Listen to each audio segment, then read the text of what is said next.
യേശു ഒരു നല്ലവനല്ല. അദ്ദേഹം ഒരു വിസ്മയമാണ്, പക്ഷേ നല്ലവനല്ല. നിങ്ങൾക്കുള്ളിൽ ആ മനുഷ്യൻ ഉയർത്തെഴുന്നേൽക്കുന്നില്ല എങ്കിൽ ഒരു നല്ലവനായി മരിച്ചതുപോലെ നിങ്ങൾ ജീവിക്കും. ജീവനില്ലാതെ നിങ്ങൾക്കുള്ളിൽ സൂക്ഷിച്ചിരിക്കുന്ന ആ ഭാഗത്തെ ഉയർത്തെഴുന്നേൽപ്പിക്കുവാനുള്ള സമയമായി.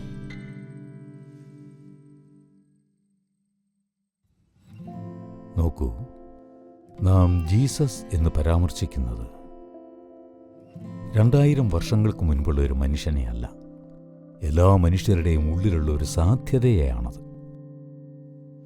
അത് ഉയർത്തെഴുന്നേൽക്കണം.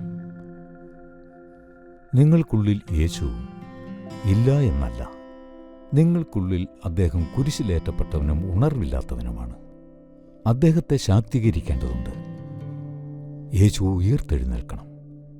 ഈ മുഴുവൻ പരിശ്രമവും നിങ്ങൾക്കുള്ളിലെ യേശുവെന്നോ ശിവനെന്നോ അങ്ങനെ ഇഷ്ടമുള്ള പേരുകളിൽ വിളിക്കാവുന്ന ആ ഭാഗത്തെ ഉയർത്തെഴുന്നേൽപ്പിക്കുക എന്നതാണ്. ശിവൻ നല്ലവനാണെന്ന് പറയാനാകുമോ? ഇല്ല. പക്ഷെ അദ്ദേഹം വിസ്മയകരമാണ്. യേശുവും അങ്ങനെയാണ്, നല്ലവനല്ല. പക്ഷെ അദ്ദേഹം ഒരു വിസ്മയമാണ്. ചുറ്റുമുള്ള സാഹചര്യങ്ങളെ പ്രകോപിപ്പിക്കുന്ന ആരും നല്ലവരല്ല. അല്ല, ശരിയല്ലേ? ഏത് സാഹചര്യത്തിലും നിങ്ങളുടെ കുടുംബ സാഹചര്യങ്ങളെയോ നിങ്ങളുടെ സാമൂഹിക സാഹചര്യങ്ങളെയോ നിങ്ങളുടെ രാഷ്ട്രീയ സാഹചര്യങ്ങളെയോ ദേശീയ അന്തർദേശീയ സാഹചര്യങ്ങളെയോ പ്രകോപിപ്പിക്കുന്ന ഒരാൾ ആ സമൂഹത്തെ സംബന്ധിച്ച് നല്ലവനല്ല. അതിനാൽ യേശു നല്ലവനല്ല. അദ്ദേഹം ഒരു വിസ്മയമാണ്, പക്ഷെ നല്ലവനല്ല. ശിവൻ തീർച്ചയായും നല്ലവനല്ല, പക്ഷെ വിസ്മയമാണ്. ആ മനുഷ്യൻ നിങ്ങൾക്കുള്ളിൽ ഉയർത്തെഴുന്നേൽക്കുന്നില്ല എങ്കിൽ, നിങ്ങൾക്കുള്ളിലെ ആ മാനത്തെ ഉണർത്തുന്നില്ലെങ്കിൽ, ഒരു നല്ലവനായി മരിച്ചതുപോലെ നിങ്ങൾ ജീവിക്കും. ജീവനില്ലാത്തവർ നല്ലവരാണ്, മരിച്ചവർ എപ്പോഴും നല്ലവരാണ്. ശരിയല്ലേ? ഇങ്ങനെ സംഭവിച്ചു. ഒരു 5 വയസ്സുള്ള ബാലൻ അമ്മയോടൊപ്പം ശ്മശാനത്തിലേക്ക് പോയി. അവൻ അതിനു മുൻപ് ഒരു സെമിത്തേരി കണ്ടിട്ടില്ല. ഇതാദ്യമാണ്. അമ്മ ഒരു ശവക്കല്ലറയിൽ മാത്രം ശ്രദ്ധ കേന്ദ്രീകരിച്ച് അതിനു മുന്നിലിരുന്നു. ആ ബാലൻ അവിടെയെല്ലാം ഓടി നടന്ന് ഓരോ കല്ലറയിലും എഴുതിയിരിക്കുന്നത് വായിച്ചു. ശ്മശാനം മുഴുവൻ നടന്ന് എഴുതിയതെല്ലാം വായിച്ച് അവൻ അമ്മയുടെ അടുത്തേക്ക് വന്നു. എന്നിട്ട് അമ്മയോട് ചോദിച്ചു, മമ്മി, ദുഷ്ടരായ മനുഷ്യരെ എവിടെയാണ് കുഴിച്ചിടുന്നത്?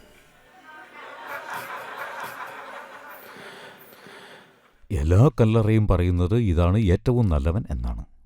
മരിച്ചവർ എപ്പോഴും നല്ലവരാണ്. മരിച്ചവർ നല്ലവരാണ്.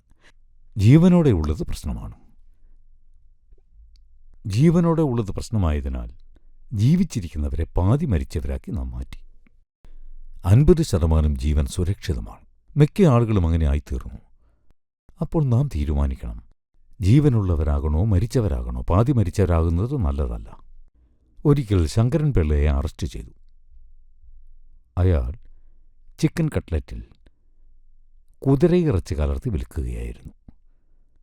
അങ്ങനെ കോടതിയിൽ ഹാജരായപ്പോൾ ശങ്കരൻ പിള്ള കുറ്റസമ്മതം നടത്തി. കോടതി ചോദിച്ചു, നീ എത്ര കുതിരയിറച്ചിയും എത്ര കോഴിയിറച്ചിയും ചേർത്തു? അയാൾ പറഞ്ഞു 50-50 എന്ന്. അങ്ങനെ അയാൾ കോടതിയിൽ പിഴയടച്ച് പുറത്തു വന്നു. അയാളുടെ സുഹൃത്ത് ചോദിച്ചു, 50-50 എന്നതുകൊണ്ട് നീ എന്താണ് ഉദ്ദേശിച്ചത്? അയാൾ പറഞ്ഞു, ഒരു കുതിരയും ഒരു കോഴിയുമെന്ന്.